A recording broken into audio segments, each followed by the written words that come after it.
Good morning, good evening, good afternoon, and remember, Context is Everything Media Network founder and CEO John Michael is reading a book. This is a self-help book called Dissolving the Ego and Realizing the Self. My name is John Michael at the Context is Everything Media Network, founder and CEO, and this is chapter 7 of this book.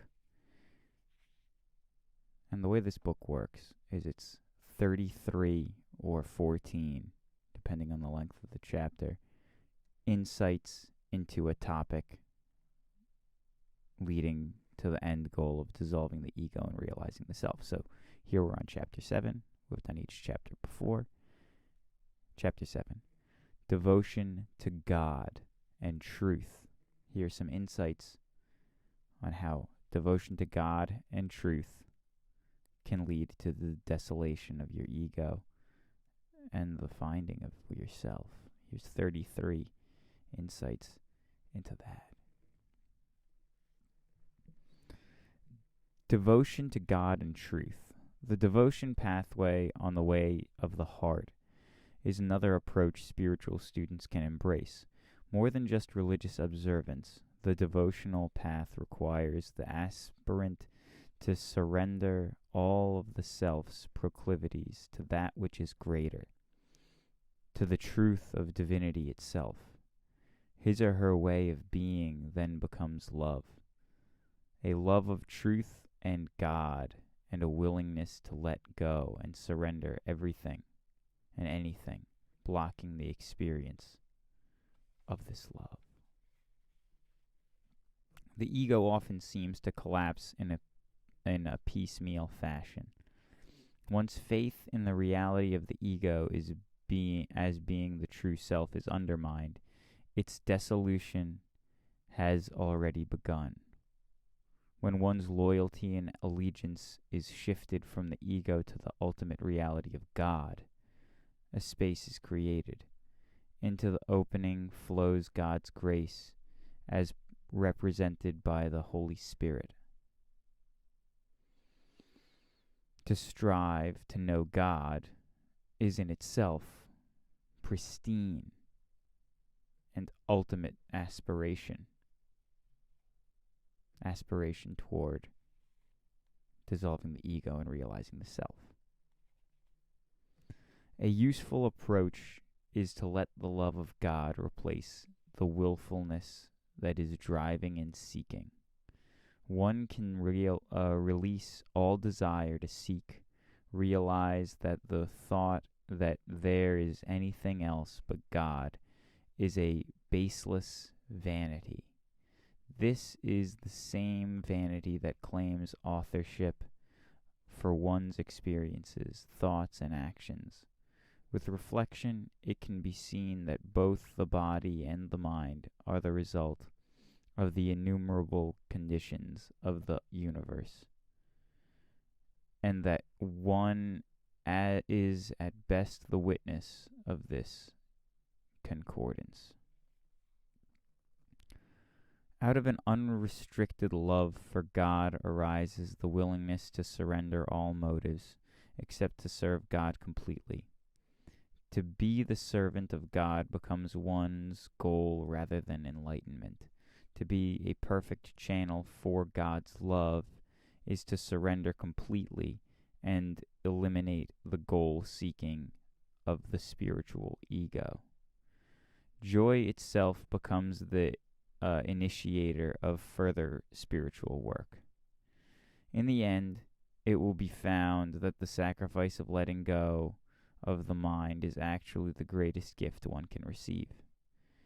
If in the exact passing moment of each instant there is a complete willingness to totally surrender to it, one can suddenly transcend the ego in a flash, and then the way opens for realization, wherein the light of God as self reveals the source of all existence and reality. If the ego has neither past, present, nor future to focus on, it falls silent and is replaced by the silence of the presence. Thus, the way to sudden enlightenment is available at all times. It occurs naturally when the fascination with the story of me, of the past, present, or future is relinquished. The illusion of now is replaced by the reality of always. Now, this is the Context is Everything Media Network, and if you've made it this far into this video, I encourage you to please like and certainly please subscribe.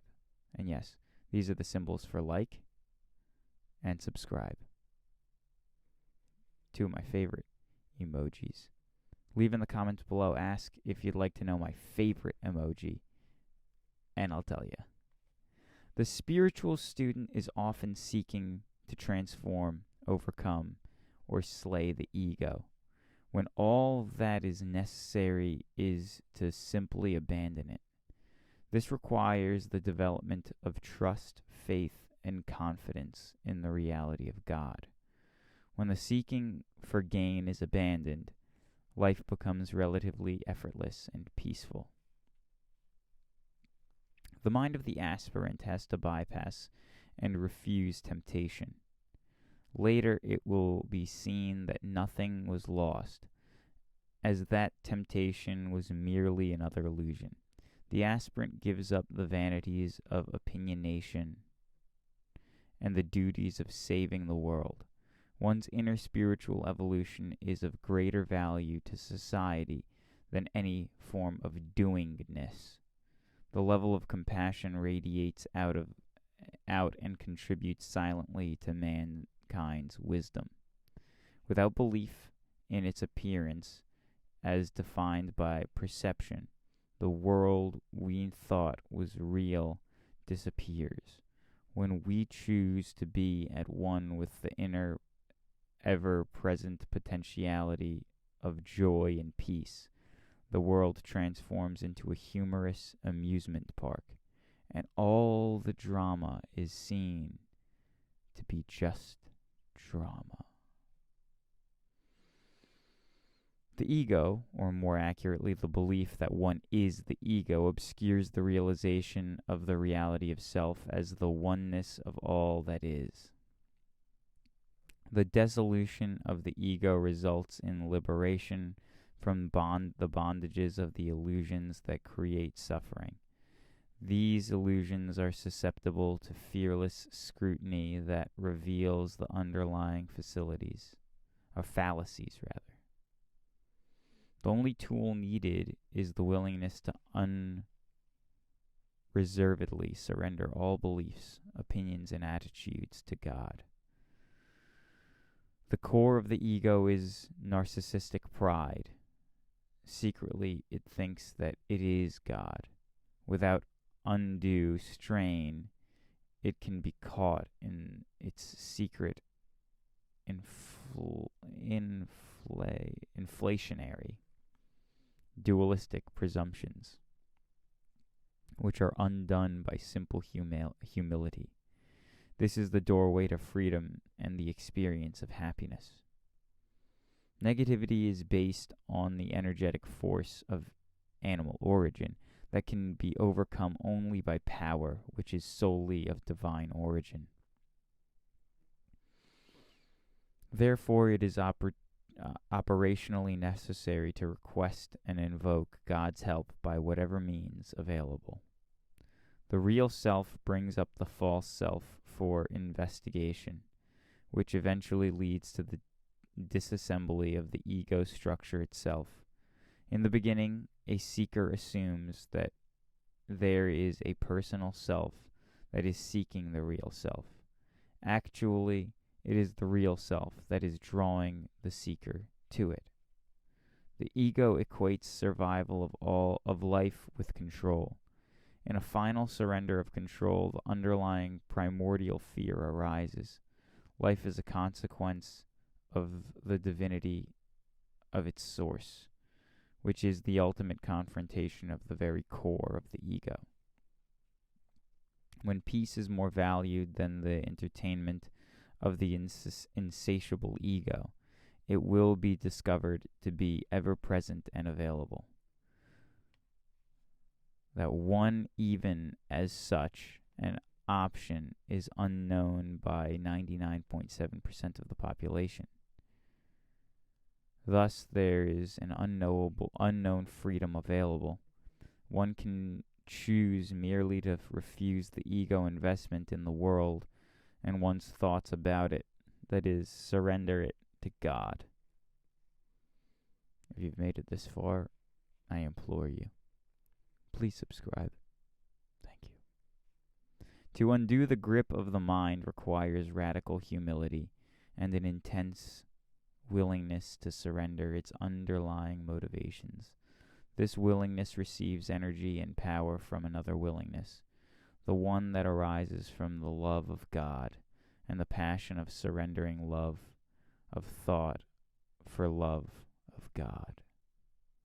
To know what is necessary to reach divine states accelerates progress. Otherwise, there is an unconscious resistance of fear due to ignorance. This fear is overcome by the acquisition of necessary understanding. Therefore, there is nothing left to fear, and all fear is an illusion. This knowingness is also required at the very advanced states. One basic truth that is of inestimable value, is the usefulness of this dictum. All fear is fallacious and not based on fact. Fear is overcome by walking directly through it until one breaks through it into the joy that the fear is blocking. The joy that follows facing any spiritual fear comes from the discovery that it was merely an illusion without basis or reality. Well, that's the quote of the book so far. Let's put a little tab in it. That's the quote of the book so far there. So you can rewind it and listen back if you like. But that's the quote of the book so far. All deceptions, no matter how elegant, are nothing more than perceptual measurements and definitions of imputed qualities that have no self-existence. Nothing is as it can be described. Therefore, all descriptions are of what thing is not.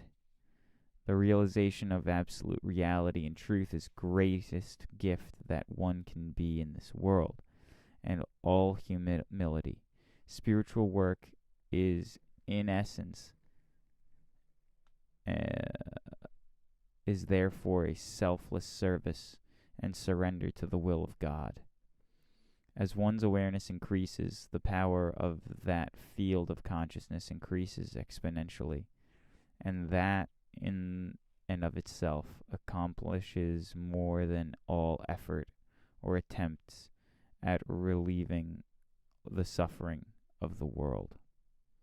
All such efforts are futile because they are necessarily misguided by the falsifications and illusions of the perceptual function of the ego itself.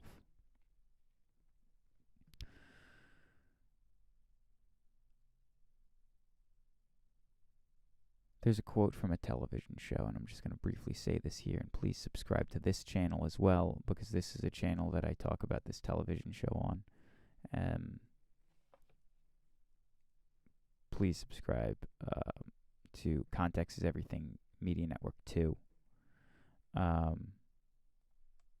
to listen to my conversation about the show Twin Peaks. In the show Twin Peaks, that episode that I just watched, I've watched the show 20 times, by the way. Dale Cooper, the star of the show, he says, getting shot isn't as bad as I always thought it would be. As long as you can keep the fear from your mind. Well, isn't that true for everything in life? It's not that bad. As long as you can keep the fear from your mind. And that was him accepting death. It's a great show. No spoilers as I watch it, but I just kind of told you something that happens 9 episodes in. Doesn't really matter.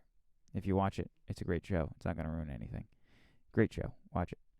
One can surrender the desire of thinkingness to God, which can then quickly bring up the mind's fear of survival. So let me go back a second. Mind cannot be transcended by pursuing it, but only by surrender of the illusion of the mind as savior. One can surrender the desire of thinkingness to God, which then quickly brings up the mind's fear of survival. At that point, one has to surrender the will to survive to God. If one stops thinking, there is a fear of the mind being mindless, rather. To be thoughtless is to be called divine idiocy or divine stupidity. However, that actually needs to be known will reveal. However, what actually needs to be known will reveal itself, not as thoughts, but as comprehension, understanding, and appreciation via totalities. And that's also something from Twin Peaks. So if you like this book, you might like the show. And if you've liked the show already, watch my episodes to see little extra details about it, because that's what it's all about. The infinite reality is omniscient and dependent on talkingness, thinkingness, verbalization of words. The narcissistic ego is addicted to talkingness. It is of no value to the self. The ego mind believes that if it stops thinking, feeling, the personal self will die, for it is intrinsic in the ego's survival system, therefore fears and avoids silence and stillness. The ego self identifies with that which is linear, discrete, separate, and definable. That is content. Talking about content, please subscribe here if you haven't yet, and please go to my other channel, Context is Everything Media Network 2, to learn about the show Twin Peaks. If you've already seen it, watch all of my episodes now. If you have not seen it, start watching the show on Paramount Plus or on the Blu-ray, and watch each of my companion episodes as you watch the show Twin Peaks. I hope you have a lovely day. God bless. Goodbye.